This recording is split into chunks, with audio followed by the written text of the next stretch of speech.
Oi, gente, tudo bem? Eu sou a Vicky. Hoje a gente vai falar um pouco sobre Esperando Godot, de Samuel Beckett. Antes da gente começar o vídeo, não se esqueça de se inscrever aqui no canal, é muito importante pra gente. Também de curtir esse vídeo e compartilhar com algum amigo que possa gostar do tema, do livro, da peça que a gente vai falar um pouco aqui hoje. Bom, Samuel Beckett foi um dramaturgo e escritor irlandês muito influente no século XX. É inclusive reconhecido por ser um dos mais influentes. E ele se consagrou com a peça Esperando Godot, que foi traduzida para 1,5 milhão de idiomas, foi produzido em vários lugares e é sobre ele que a gente vai falar hoje. Eu decidi fazer um vídeo sem roteiro porque eu acho que essa é uma peça que é muito difícil traduzir, que é muito difícil simplesmente trazer uma interpretação para vocês. A gente vai ter como cenário, né, dessa história um lugar completamente vazio, onde existe apenas uma árvore. E esse é o único cenário da história que a gente vai conhecer aqui. E a gente vai ter como os personagens principais dessa história o Vladimir e o Estragon. São dois homens que a gente não entende muito bem a idade, que a gente não entende muito bem o que eles fazem. A gente tem alguma noção ali que eles são dois operários, talvez, e eles se encontram para esperar Godot. Esse Godot a gente não sabe quem ele é, a gente não sabe por que eles estão esperando. E na verdade essa é a questão, né? Eles não sabem por que eles estão esperando, eles não sabem o que eles querem, eles não sabem quem é esse Godot, né? E no decorrer da peça também a gente vai ter a entrada de outros dois personagens, o Pozo e o Luke, que eles vão estar numa posição ali de senhor e servo. É o Pozo sendo o senhor e o Luke como servo. E esses dois personagens vão entrar e também vão interagir com essa dupla de personagens principais, né? O Vladimir e o Estragon. E essa história ela vai se desenrolar inteira nessa espera dessa pessoa que vai chegar e que nunca chega, que é Godot, né? Então eles vão ficar ali esperando e esperando e esperando, e para matar o tédio, para tornar essa espera um pouco menos angustiante, eles vão ali tentar matar esse tempo, né? E eles vão então praticar conversação, por exemplo, eles vão dançar, eles vão cantar, eles vão discutir algumas questões, eles vão interagir com esses dois personagens. Mas toda essa relação deles, né, toda essa conversação deles é marcada por alguns elementos que são bem perceptíveis, como por exemplo a repetição.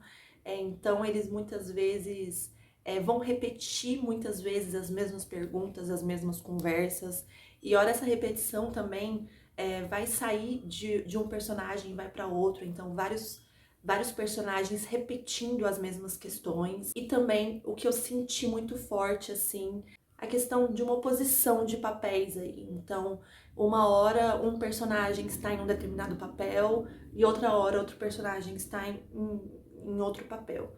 Mas eu não acho que isso seja a questão principal da história, por isso que eu tô passando aqui bem por cima, e eu acho que quando vocês lerem, vocês vão entender mais ou menos todos esses elementos que ficam que saltam, né, nos nossos olhos, que a gente consegue perceber quando a gente está lendo.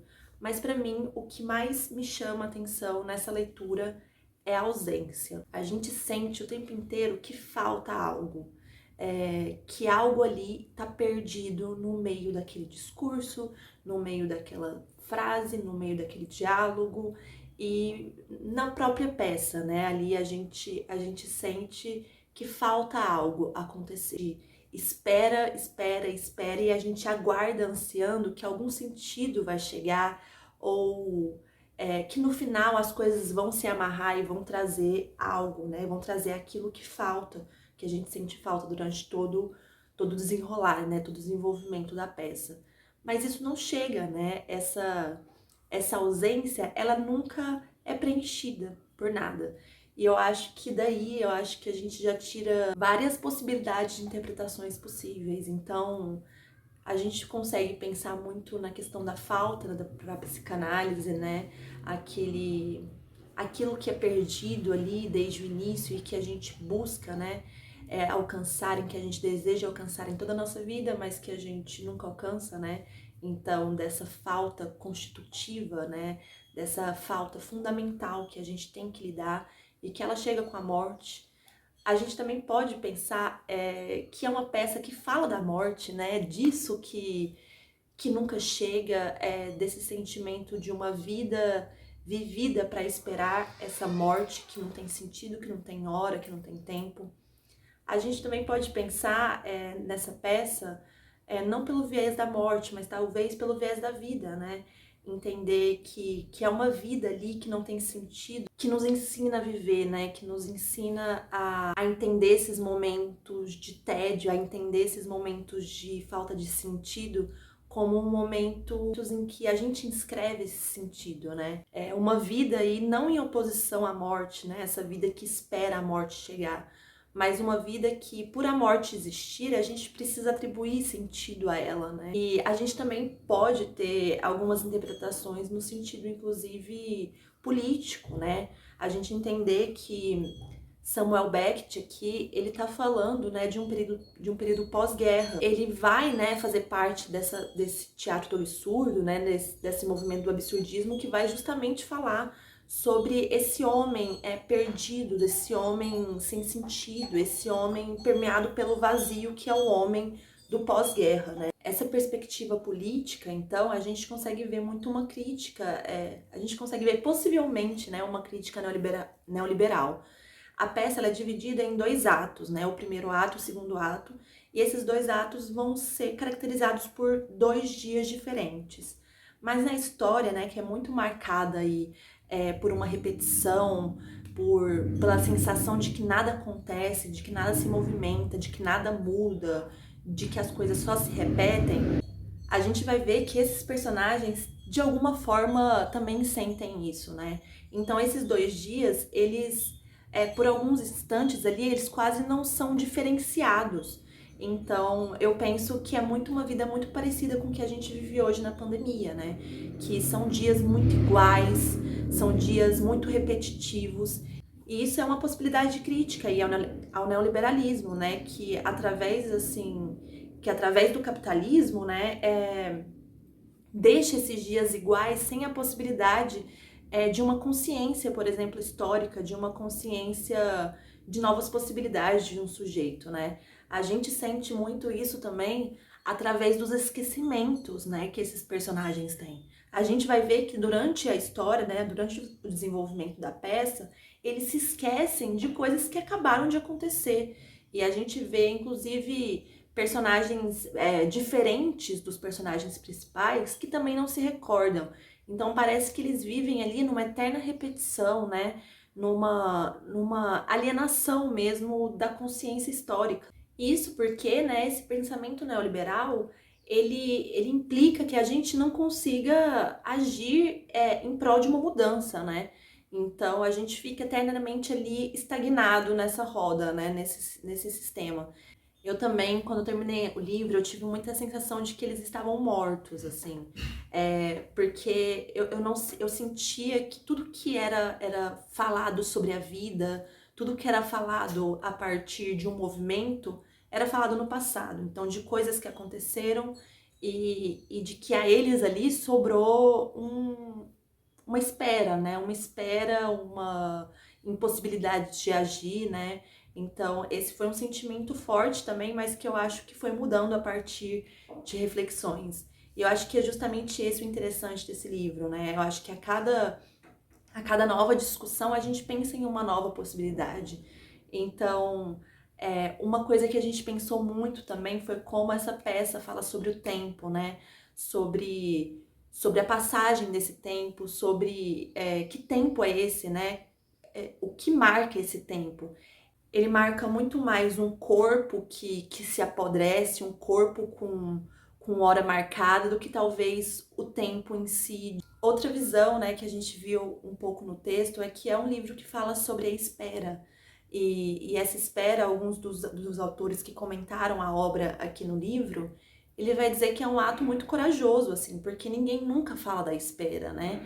A espera, ela é sempre uma ponte para algo que depois vai se consolidar, algo que essa espera como um caminho para tranças que estão se formando para no final vir um sentido, né? E não, aqui com Godot a gente só fica na espera, né?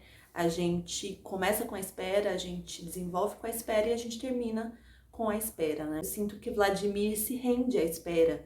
Eu acho que ele se rende à falta e ele se rende ao movimento de entender que em muitas vezes a consciência, né, a razão não tem lugar, né? Então eu acho que essa também é um entendimento em que mistura um pouco de tudo isso que eu trouxe, né? De se assemelhar com a psicanálise ali numa espécie de aparelho psíquico, né? Onde cada um desses personagens representa ali a consciência ou a inconsciência, da falta também, das questões neoliberais, né? Da crítica neoliberal. Enfim, eu trouxe todas essas perspectivas para poder mostrar para vocês como essa ausência na obra ela é realmente preenchida pelo que tiver brotando na gente no momento em que a gente se depara com essa obra. Então eu trouxe para vocês uma obra em que algo falta e que eu acho que ela é justamente preenchida por cada um que lê, por cada um que interage com isso que acontece aqui, né? Eu acho que essa ausência em cada letra, em cada palavra, em cada sentença, no próprio desenvolvimento da obra e no final da obra, a gente consegue preencher com aquilo que a gente, no momento, tem a possibilidade de dar sentido, daquilo que traz sentido pra gente e que a gente vai preenchendo e ocupando esses espaços, né? Então é uma obra, eu acho que coloca o leitor, o espectador, aquele que interage, como um personagem ativo aqui dessa história. Então convido vocês a lerem Esperando Godot, de Beckett, né? Para vocês sentirem aí o que tá em vocês. Se você já leu, conta aqui pra gente o que foi que você pensou, o que foi que você sentiu com essa obra. E também eu convido você a reler, porque eu acho que é uma obra que é sempre importante reler justamente por essa possibilidade mutável da obra, né? Esse espaço, né, que está sempre aberto para a gente dar sentido. E nada mais isso do que a vida, né, gente? É uma vida que tá aí cheia de pequenas falhas e pequenas ausências que a gente vai preenchendo, que a gente vai dando sentido da forma como a gente consegue, da forma como a gente pode e da forma como nossos afetos estão ali brotando na gente, né? Então, é uma obra sobre a vida, sobre a morte, sobre a falta, sobre a ausência e sobre qualquer outra coisa que mexa com a gente. Então, é isso. Muito obrigada. Não se esqueça de curtir aqui, de compartilhar com seus amigos e de ler essa obra.